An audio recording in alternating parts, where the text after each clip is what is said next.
नमस्कार, ये आकाशवाणी शिमला है। अब आप राजकुमारी चंदेल से प्रादेशिक समाचार सुनिए। मुख्यमंत्री जयराम ठाकुर ने शिमला जिला के अस्पतालों में बिस्तरों की क्षमता बढ़ाने के निर्देश दिए हैं। आज शिमला में कोविड-19 की स्थिति की समीक्षा करते हुए उन्होंने कहा कि आईजीएमसी की नई ओपीडी में चरणबद्ध तरीके से 300 अतिरिक्त बिस्तरों की क्षमता उपलब्ध करवाई जाएगी। वहीं आयुर्वेदिक अस्पताल छोटा शिमला में 50, नागरिक अस्पताल जुन्गा में 50 और टूटीकंडी पार्किंग में 100 बिस्तरों की अतिरिक्त क्षमता उपलब्ध करवाई जाएगी। उन्होंने कहा कि इसी तरह रोहडू, रामपुर बशहर के खनेरी और ठियोग नागरिक अस्पतालों की बिस्तर क्षमता को बढ़ाने के प्रयास किए जाने चाहिए। मुख्यमंत्री ने कहा कि किसी भी विपरीत स्थिति का सामना करने के लिए शहर या साथ लगते स्थान पर प्री फैब्रिकेटेड 200 बिस्तरों की अतिरिक्त सुविधा उपलब्ध करवाने के प्रयास भी किए जाएं। उन्होंने कहा कि सेना के अधिकारियों से सेना अस्पताल के उपयोग की अनुमति से संबंधित मामला भी उठाया जाएगा। मुख्यमंत्री ने कहा कि प्रदेश में ऑक्सीजन, उपकरणों और दवाओं की कोई कमी नहीं है। उन्होंने कहा कि रोहडू और रामपुर के अस्पतालों में ऑक्सीजन संयंत्र स्थापित करने पर विचार किया जा रहा है। शहरी विकास मंत्री सुरेश भारद्वाज, स्वास्थ्य मंत्री राजीव सैजल, उपायुक्त आदित्य नेगी सहित अन्य अधिकारी बैठक में मौजूद रहे।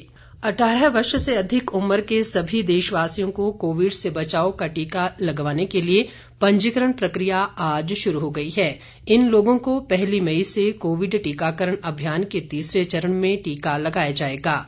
इस चरण में टीकाकरण के लिए पंजीकरण अनिवार्य है और लोग कोविन पोर्टल cowin.gov.in पर अपना पंजीकरण करा सकते हैं।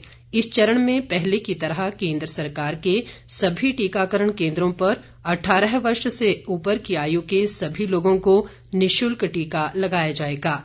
केंद्र ने अब राज्यों और निजी अस्पतालों को भी उत्पादक से टीका खरीदने की छूट दी है।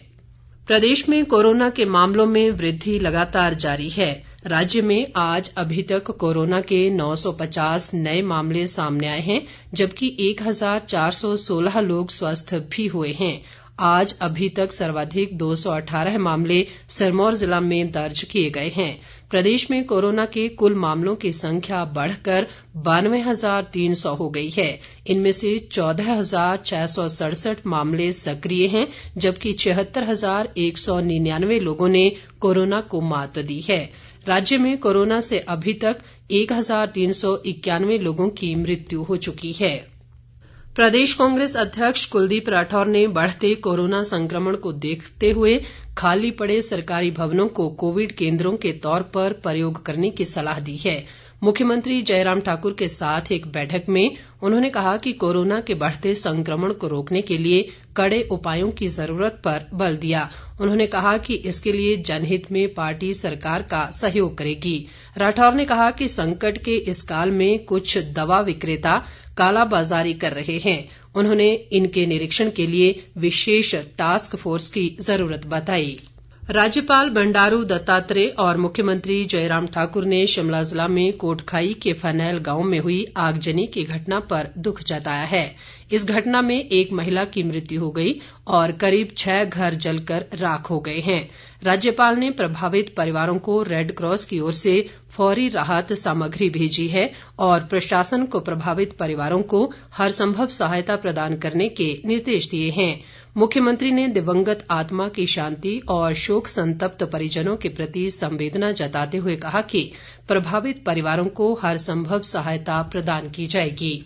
हमीरपुर के राष्ट्रीय प्रौद्योगिकी संस्थान में जिले का दूसरा कोविड स्वास्थ्य केंद्र स्थापित किया जाएगा। उपायुक्त देवश्वेता बनिक ने बताया कि इसकी क्षमता 100 बिस्तरों की होगी और आवश्यकता अनुसार 200 अतिरिक्त बिस्तरों तक इसका विस्तार किया जा सकेगा।